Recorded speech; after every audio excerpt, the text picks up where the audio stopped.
Hello friends, स्वागत है आप सभी का आपके अपने यूट्यूब चैनल अध्ययन जंक्शन पर। दोस्तों, आज मैं यहाँ पर डीएलएड फर्स्ट सेमेस्टर के मैथ्स का एक बहुत ही इंपॉर्टेंट टॉपिक लेके आया हूँ, जिसमें हम पढ़ेंगे कि प्राकृतिक संख्याएं क्या होती हैं, पूर्णांक क्या होते हैं, पूर्ण संख्या क्या होती है, अभाज्य संख्या क्या होती है और भी भाज्य संख्या, ये सब क्या होती हैं, तो इनके बारे में डिस्कस करने वाले हैं।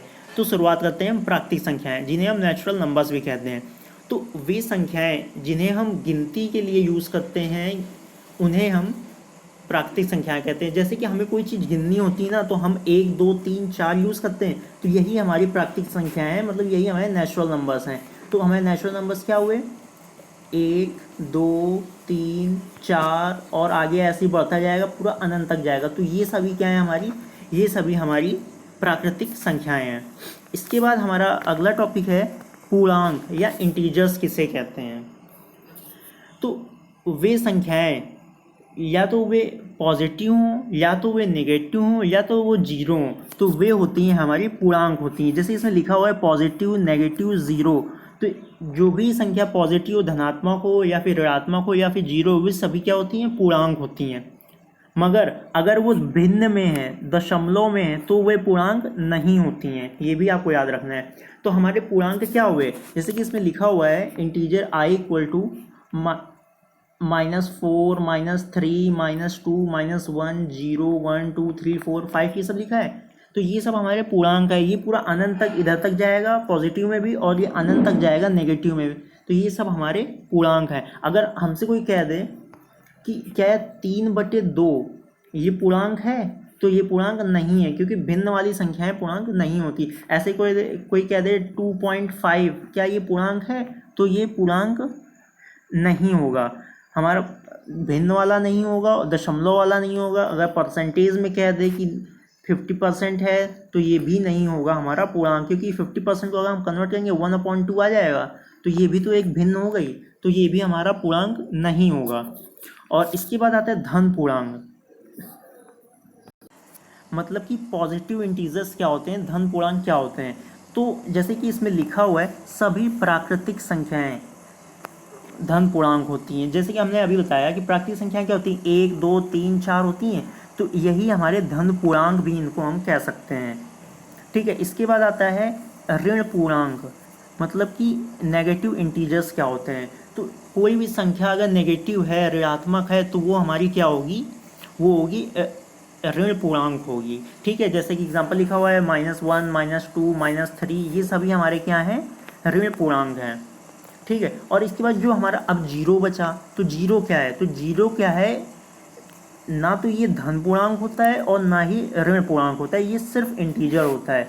ना इसे हम धनात्मक कह सकते हैं, ना हम इसे ऋणात्मक कह सकते हैं। ठीक है। अब इसके बाद हमारा टॉपिक आता है पूर्ण संख्या या फिर होल नंबर्स क्या होते हैं। तो पूर्ण संख्या क्या होती है? अभी हमने पढ़ा नेचुरल नंबर क्या होते हैं, 1 2 3 4 5 6 और ऐसी अनंत तक जाएगा, इन्फिनिटी तक जाएगा। तो अगर हम इससे पहले अगर जीरो भी ऐड कर देंगे, तो वो हमारी पूर्ण संख्या होगी। मतलब कि पूर्ण संख्या हमारी क्या हुई? 0 1 2 3 4 5 6 और ऐसे पूरा अनंत तक जाएगा। तो ये हमारी हो गई पूर्ण संख्या। ठीक है।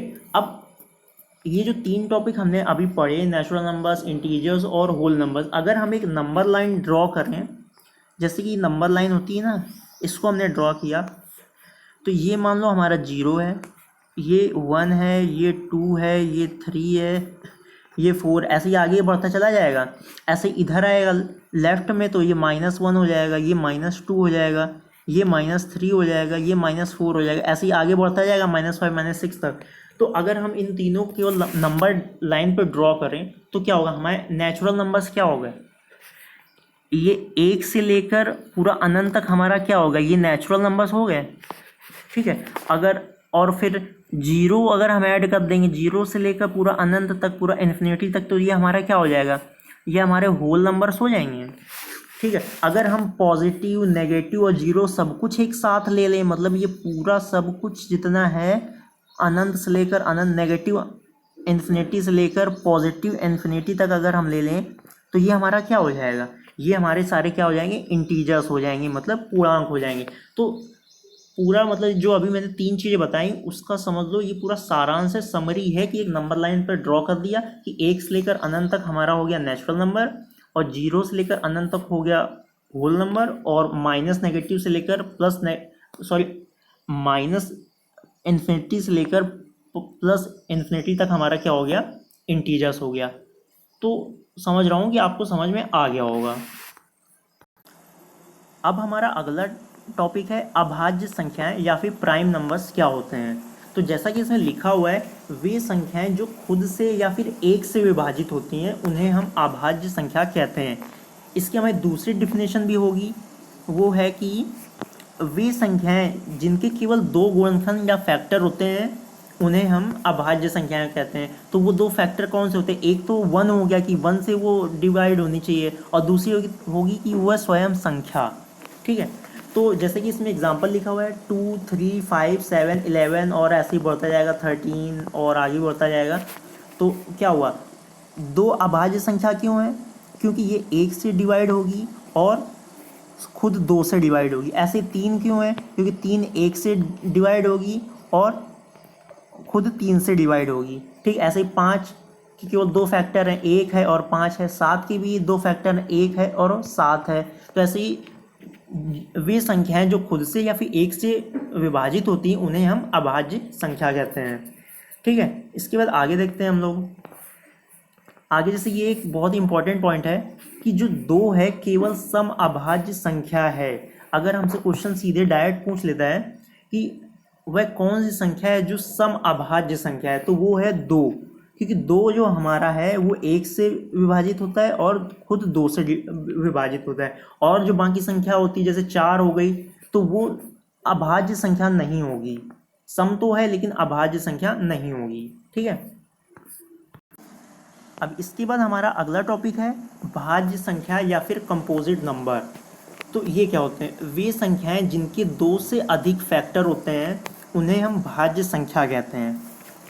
तो जैसे कि इसमें एग्जांपल लिखा हुआ है चार, तो चार किससे किससे डिवाइड होता है, चार एक से डिवाइड होता है, दो से डिवाइड होता है और खुद चार से डिवाइड होता है। तो देखो ये दो से अधिक फैक्टर हैं, तीन फैक्टर हैं, तो इसलिए ये चार हमारी क्या है, भाज्य संख्या है। अब आप सोच रहे होंगे हमारी तीन क्यों नहीं है भाज्य संख्या। तीन इसलिए नहीं है क्योंकि तीन केवल एक से विभाजित होती है और तीन से होती है, तो दो से अधिक तो हुए नहीं, तो ये हमारी भाज्य संख्या नहीं होगी। ठीक है, अब ऐसे दो हो गया तो दो भी नहीं होगा क्योंकि दो एक से विभाजित होता है और दो से विभाजित होता है, तो ये हमारी भाज्य संख्या नहीं है। तो भाज्य संख्या वही होती हैं जो जिसके दो से अधिक फैक्टर होते हैं, वही भाज्य संख्याएं होती है। अगर क्वेश्चन पूछ लिया जाए कि सबसे छोटी भाज्य संख्या क्या है, तो जो सबसे छोटी भाज्य संख्या होती है वो होती है चार। एक, दो, तीन, ये सबसे छोटे भाज्य संख्या, ये भाज्य संख्या होते ही नहीं है। तो सबसे छोटी हमारी भाज्य संख्या क्या हो गई, चार हो गई। अब ऐसे ही जैसे इसमें लिखा हुआ है कि एक ना तो भाज्य संख्या है और ना ही अभाज्य संख्या है। ये बहुत ही इंपॉर्टेंट पॉइंट है कि एक ना तो भाज्य संख्या और ना ही अभाज्य संख्या। तो ये ऐसा क्यों, तो मैं बताता हूँ कि जैसे अभी मैंने अभाज्य संख्या की डेफिनेशन क्या बताई थी, ये बताई थी कि वे संख्याएं जिसके केवल दो गुणनखंड हो वो अभाज्य होती हैं। अब हम देखते हैं वन क्या है, तो वन का गुणनखंड केवल एक ही होता है, एक का केवल फैक्टर एक ही हुआ ना, सिर्फ यही है। तो ये तो हमारा प्राइम नंबर हुआ नहीं, प्राइम नंबर नहीं हुआ, मतलब कि अभाज्य संख्या नहीं हुई। ऐसे ही अगर हम इसका देखें, वन क्या है, वन के केवल एक फैक्टर है, तो ये हमारी भाज्य संख्या भी नहीं है, क्योंकि भाज्य संख्या की डेफिनेशन अभी क्या लिखी थी कि वे संख्याएं जिनमें दो से अधिक फैक्टर होते हैं उन्हें हम भाज्य संख्या कहते हैं। तो इसलिए एक ना तो भाज्य संख्या है और ना ही अभाज्य संख्या है। ठीक है, तो दोस्तों आज की वीडियो में बस इतना ही। इसके अगली वीडियो में हम डिस्कस करेंगे कि रियल नंबर्स क्या होता है, रैशनल नंबर क्या होता है, इरेशनल नंबर क्या होता है। तो दोस्तों अब मिलते हैं हम अपनी अगली वीडियो में, तब तक के लिए थैंक यू। अगर वीडियो आपको अच्छा लगा है तो इसको लाइक कीजिए और जुड़े रहिए हमारे चैनल अध्ययन जंक्शन से।